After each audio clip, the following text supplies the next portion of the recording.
Heureuse de vous informer, mesdames, messieurs, bienvenue à ce journal. Les regards des Congolais sont braqués au Sénat qui doit statuer sur le projet de loi électorale déjà adopté à l'Assemblée nationale. Le président de la Chambre haute du Parlement estime que le moment choisi pour appliquer le seuil pose problème. Kengo Adondo appelle plutôt à un consensus plus large autour de cette loi électorale. Et puis le torchon brûle au sein du RASOP Kasavubu pendant que Joseph Olengankoy, président du CNSA, lance un combat contre le Premier ministre pour son élection comme président de l'UDPS et rejette les calendriers électoraux. Roger Lumbala lui demande à Bruno Tshibala de se référer à lui et il soutient le calendrier électoral. Le président du CET affirme que ceux qui rejettent le calendrier électoral ne pensent qu'à leurs intérêts personnels et non au peuple congolais. Et en sport, sachez que les élections au sein de la Fédération congolaise du football association sont prévues pour ce 23 décembre 2017. Constant Omari, président actuel et candidat, sera face à Jean-Claude Mwamba. Mais des 20 dossiers déposés pour les postes entre autres de président et ses vices, aucune candidature féminine n'a été déposée.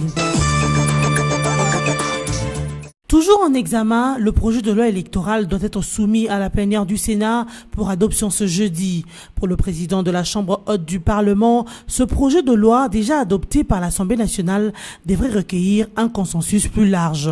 Léon Kengo Adondo estime que le seuil n'est pas mauvais, mais le moment choisi pose peut-être problème.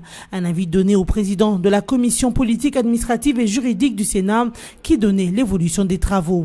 Sébastien Adambo pense qu'on peut supprimer le seuil ou le renvoyer ultérieurement, mais aussi revoir à la baisse la caution.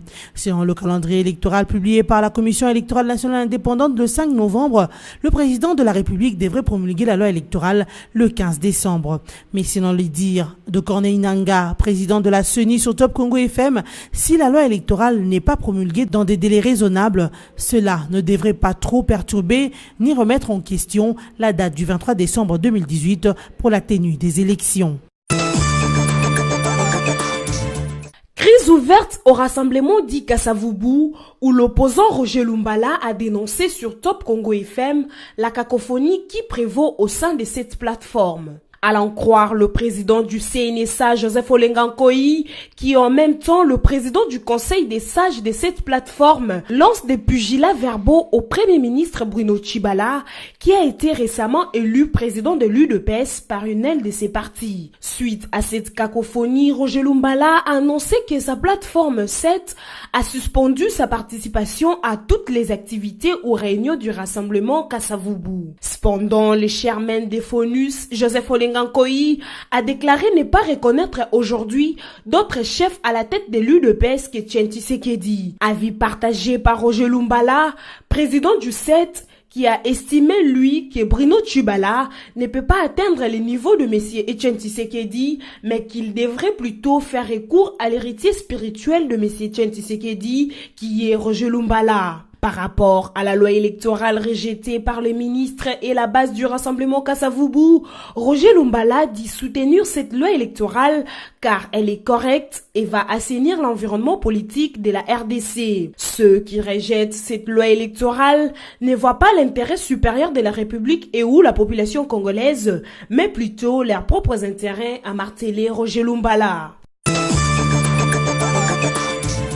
Condamnation à perpétuité du député provincial du Sud Kivu, Frédéric Batumike, par la Cour militaire pour crime contre l'humanité par viol.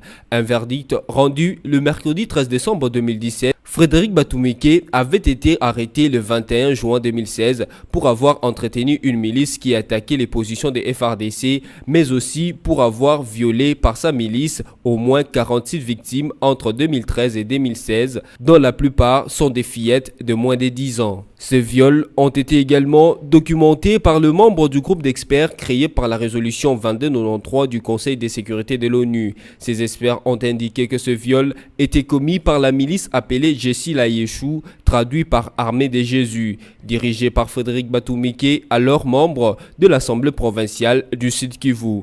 Une milice qui serait composée d'anciens Raila Mutomboki, des Maïmaï, quelques membres de la police nationale congolaise et d'anciens ouvriers de la plantation Bichibiru. D'autres sources ont indiqué au groupe d'experts de l'ONU que la milice Jessi la Yeshou commettait de viols sur des enfants durant un rituel censé rendre leur corps imperméable aux balles. Le programme alimentaire PAM et l'Organisation des Nations Unies pour l'alimentation et l'agriculture FAO affirment avoir reçu un montant de 10 millions de dollars américains du gouvernement belge pour appuyer leurs interventions dans les Grands Kasaï en RDC.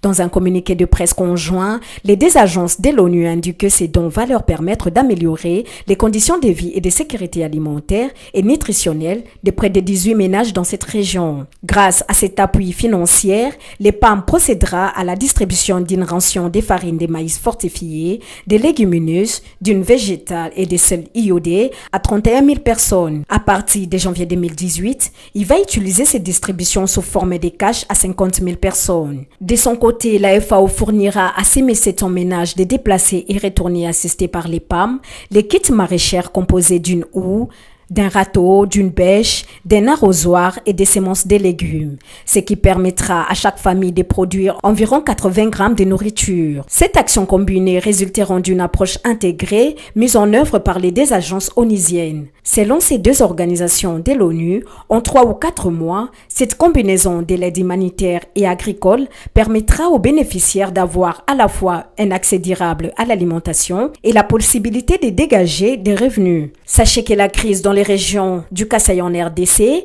date d'août 2016. Elle a entraîné une crise humanitaire profonde et des violations massives des droits de l'homme. Celles-ci ont pour conséquence plus d'1 million de personnes déplacées et près de 3 millions de personnes en situation d'insécurité alimentaire. Feu Etienne Tshisekedi Mulumba, chef de l'opposition congolaise, aurait totalisé ce jeudi 14 décembre 2017 85 ans d'âge. Mais hélas, le destin en a décidé autrement. Ainsi, en ce jeudi 14 décembre, Félix Tshisekedi a posté sur son tweet un message de sensibilisation pour une pensée pieuse en mémoire de celui qui était son maître, son inspirateur et son géniteur Etienne Tshisekedi Mulumba. Cet anniversaire aurait été vidé de son sens si le corps du leader Maximo avait été porté en terre congolaise comme d'ordinaire après le décès de Zuma. 10 mois après sa mort, la perspective des obsèques du feu Etienne Tshisekedi semble toujours s'éloigner à l'horizon. Puis, elle est même de moins en moins évoquée. Pendant ces temps, son parti politique UDPS dénonce dans un communiqué signé par Augustin Kabouya les atrocités perpétrées contre ses cadres, avant d'exiger la restitution immédiate et sans condition du passeport de son secrétaire général et la libération de tous les responsables du parti arrêté.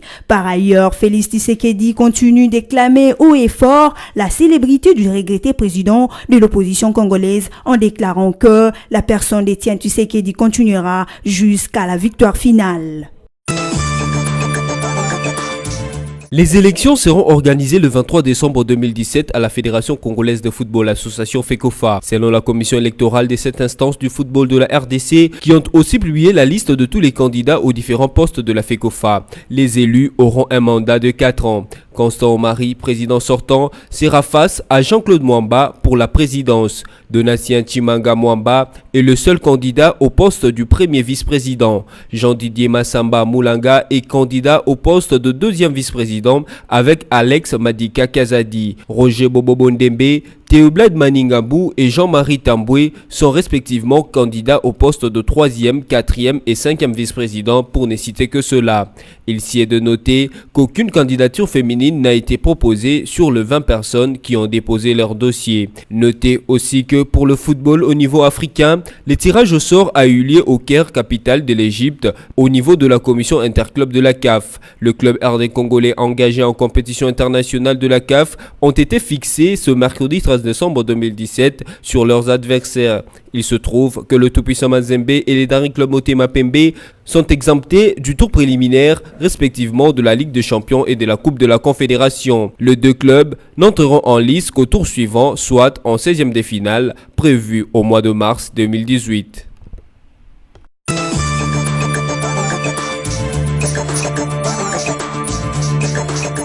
Mesdames, Messieurs, voici le rappel de titre. Les regards des Congolais sont braqués au Sénat qui doit statuer sur le projet de loi électorale déjà adopté à l'Assemblée nationale. Le président de la Chambre haute du Parlement estime que le moment choisi pour appliquer le seuil pose problème. Kengo Adondo appelle plutôt à un consensus plus large autour de cette loi électorale. Et puis le torchon brûle au sein du RASOP Kasavubu pendant que Joseph Olengankoy, président du CNSA, lance un combat contre le Premier ministre pour son élection comme président de l'UDPS et rejette les calendriers électoraux. Roger Lumbala lui demande à Bruno Tshibala de se référer à lui et il soutient le calendrier électoral. Le président du CET affirme que ceux qui rejettent le calendrier électoral ne pensent qu'à leurs intérêts personnels et non au peuple congolais. Et en sport, sachez que les élections au sein de la Fédération congolaise du football association sont prévues pour ce 23 décembre 2017. Constant Omari, président actuel et candidat, sera face à Jean-Claude Mwamba.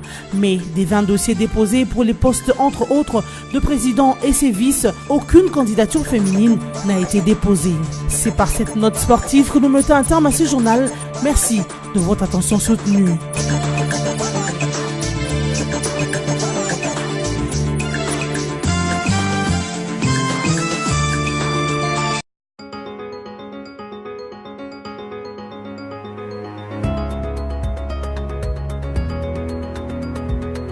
Mesdames, Messieurs, bienvenue à la revue de presse de journaux parus en ligne, c'est jeudi 14 décembre 2017, sélectionné et résumé pour vous sur BC TV.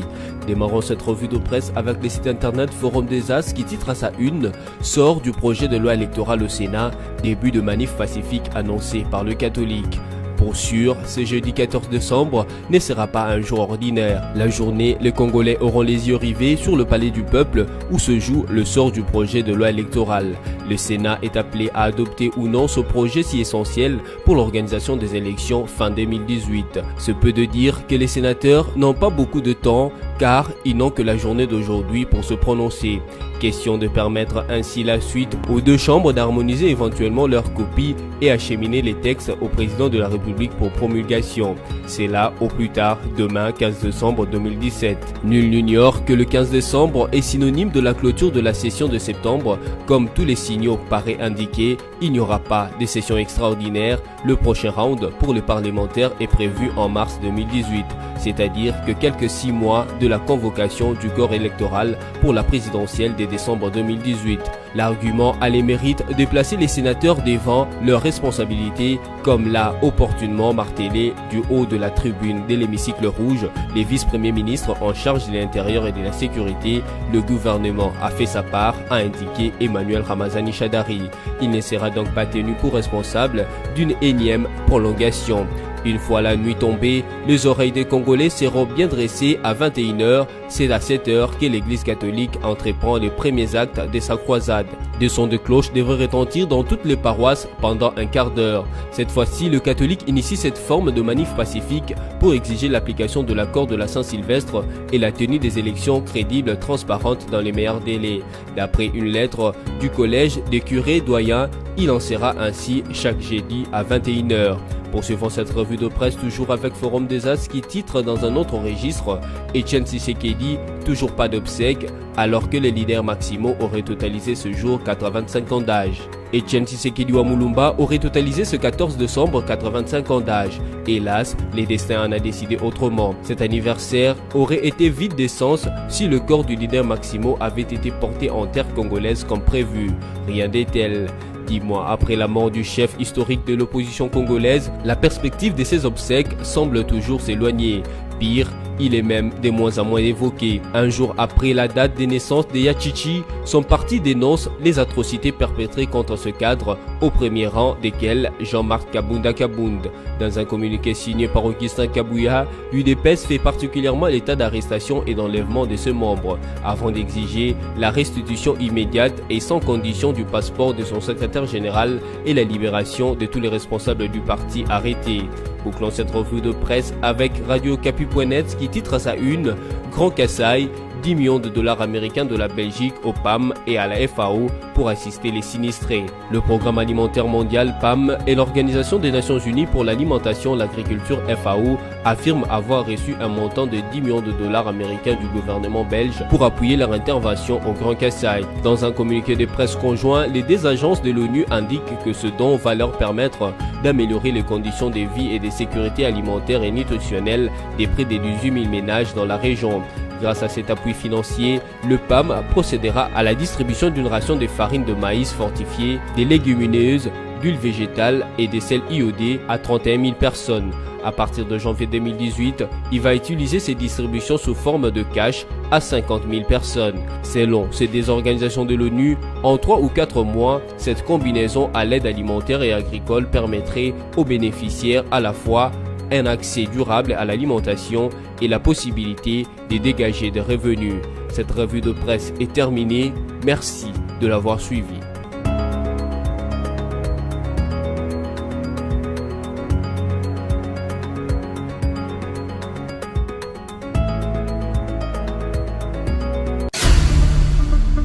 Congo Panorama, votre magazine d'actualité est à nouveau dans vos bacs avec son édition de la rentrée et ses rubriques diversifiées. Coopération et diplomatie, 8 nouveaux ambassadeurs accrédités en RDC, l'Union africaine au front contre l'Union européenne. Séjour du chef de l'État aux Nations Unies, Joseph Kabila, très sollicité, étrange, le processus électoral est fixe et irréversible. En politique, Congo Panorama vous propose une gamme de sujets variés, notamment le dossier CENI et élections avec les tournées des Corneilles Nangaa dans le Congo profond et les évaluations du processus électoral. La politique, c'est aussi la conférence des Kananga où Kabila a scellé la réconciliation au Grand Kasaï ou encore le procès en cours au Kasaï. La une du Congo Panorama est consacrée à l'armée.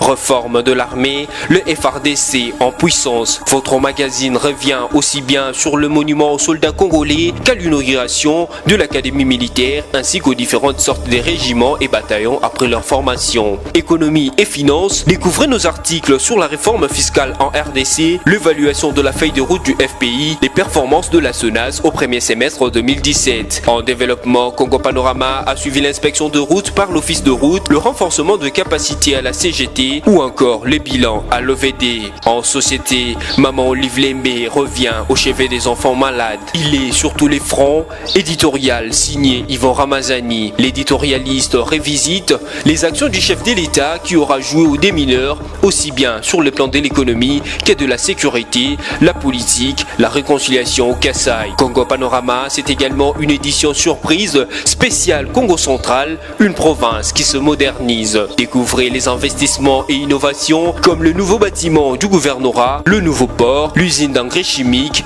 la cimenterie, mais aussi les travaux de voirie. Découvrez également l'interview bilan du gouverneur Jacques Mbadou et cet éditorial qui lui est dédié par Yvon Ramazani. Il a osé ceci pour avoir, en période de marasme multisectoriel, engagé sa province sur la voie du développement à la lumière de la vision de modernité du chef de l'État. Congo Panorama, s'investir pour un Congo émergent. Congo Panorama, toute l'actualité à votre portée.